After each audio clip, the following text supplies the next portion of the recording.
Plusieurs banques envisagent de lancer des services crypto. Trump veut forcer la baisse des taux directeurs. Satoshi Nakamoto sur le point d'être démasqué.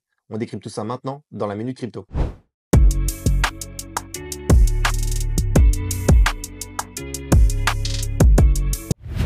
Bienvenue dans ce nouvel épisode de la Minute Crypto, votre rendez-vous journalier pour tout comprendre sur l'univers des cryptos en moins de 15 minutes. Aujourd'hui, on a du très lourd, alors installez-vous bien, c'est parti. Et bonjour à tous, on se retrouve pour cette 52e épisode de la Minute Crypto. Et là, on peut voir que le marché nous fait enfin plaisir, cette couleur qui nous avait manqué. Je ne me rappelais même plus à quoi elle ressemblait, le vert. Ça y est, on voit enfin du vert sur ce marché. Ça fait quelques mois qu'on attend ça, enfin. C'est peut-être qu'un simple rebond pour rechuter plus bas. Mais bon, pour l'instant, on se contente de ça, c'est déjà pas mal. Et du coup, on voit, voilà, je vais pas vous citer, mais bon, on a de sacrées belles performances, comme ça fait plaisir. Et Bitcoin qui regagne les 97, qui avait chuté légèrement en dessous des 95, mais finalement, voilà, on est revenu entre 95 et 100 000. Comme j'avais dit la dernière fois, c'est cette fourchette-là qu'on est en train de taper pour essayer de, par la suite, peut-être dépasser les 100 000 et aller plus haut. Et du coup, l'XRP qui repasse 3e position, Tether 4e, Solana 5e.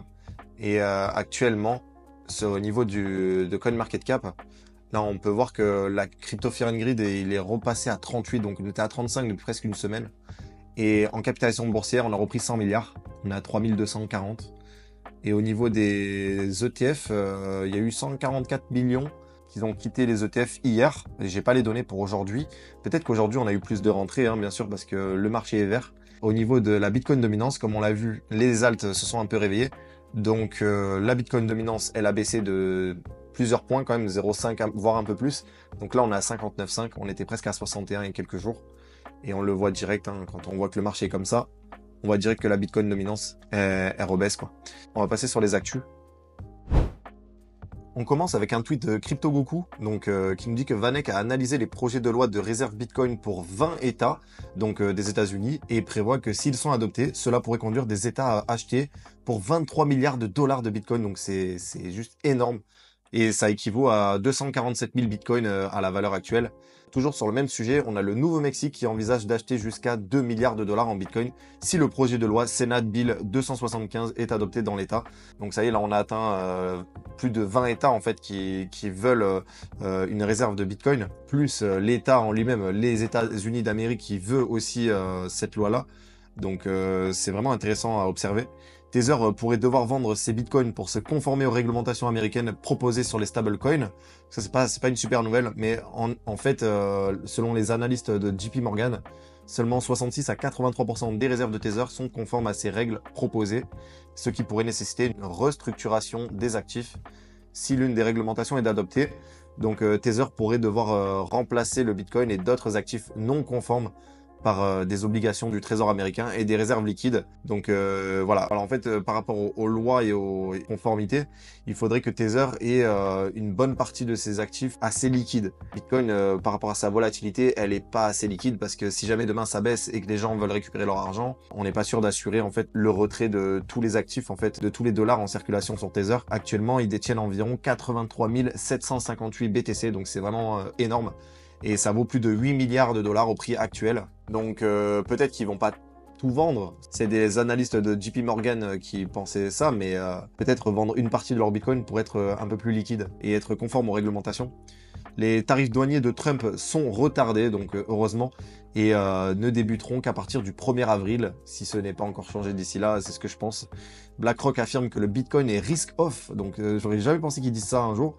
En tant qu'alternative monétaire mondiale, ça veut dire que c'est sans risque, tandis que TH est risk-on encore actuellement, et considéré comme un pari sur l'adoption de la blockchain, et je vois ça aussi pareil. Je suis un peu d'accord avec BlackRock sur ce coup-là.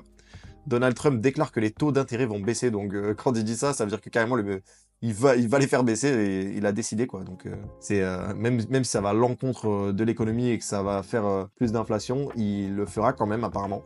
L'ETF Crypto Index de HDX débarque demain sur le Nasdaq, donc c'est formidable. C'est un ETF qui va inclure du Bitcoin, de l'ETH, du Solana, de l'ADA, du XRP et bien d'autres altcoins. Donc là, niveau vraiment adoption mainstream, là on est sur quelque chose, on est en train de créer vraiment des produits divers et variés dans la crypto et ça c'est vraiment intéressant. Le journal du coin, cette fois, qui nous dit que Coinbase a atteint un chiffre d'affaires de 2,3 milliards au quatrième trimestre 2024. C'est bien plus que les estimations qui étaient de 1 milliard 870 millions. C'est juste énorme. Coinbase, ils font un chiffre de malade. Cette fois, c'est du côté de OpenSea, pour ceux qui se rappellent. C'était une plateforme en fait qui permettait de vendre et d'acheter des NFT. Et actuellement, là, OpenSea, ils n'avaient pas de token. Et là, ils ont annoncé en fait le lancement de leur token. Il va s'appeler le SEA.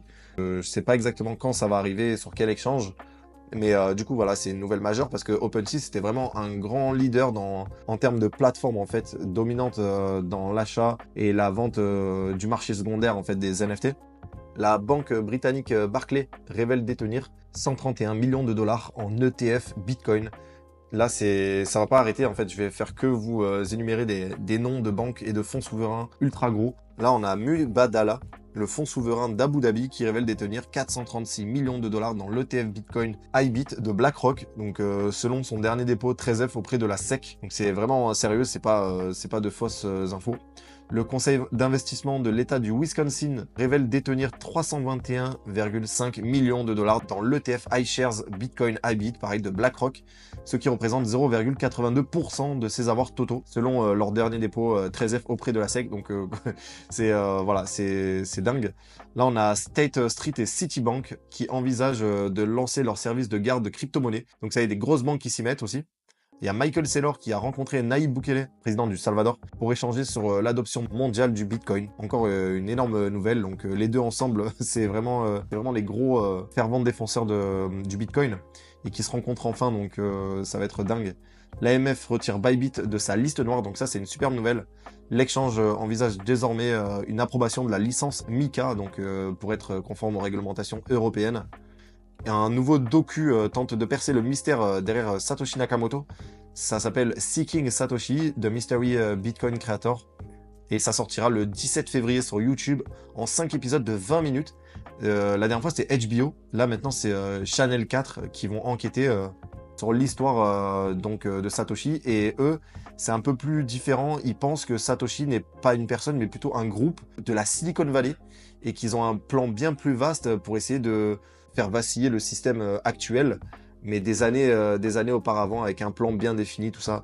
Donc on verra un peu qu'est-ce qu'ils en pensent eux, et avec leurs recherches et tout ça. Et voilà, on part sur carrément du complot total. Donc on verra bien, et on saura peut-être jamais, parce que peut-être que Satoshi est mort, peut-être que ce groupe de personnes est mort, peut-être qu'il est toujours là et qu'il ne sortira jamais.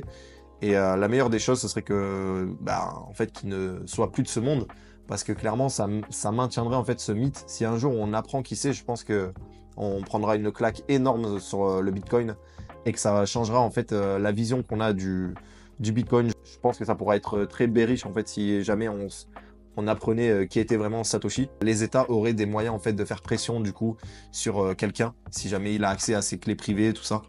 Donc même si actuellement le Bitcoin est quelque chose de libre et tout ça, il n'a plus aucun contrôle dessus. C'est quand même l'emblème en fait, ça représente beaucoup en fait que Satoshi ne soit plus là actuellement. Donc voilà, c'est tout pour aujourd'hui dans la Minute Crypto. Si vous avez aimé, pensez à vous abonner, activer la cloche, liker, commenter et partager.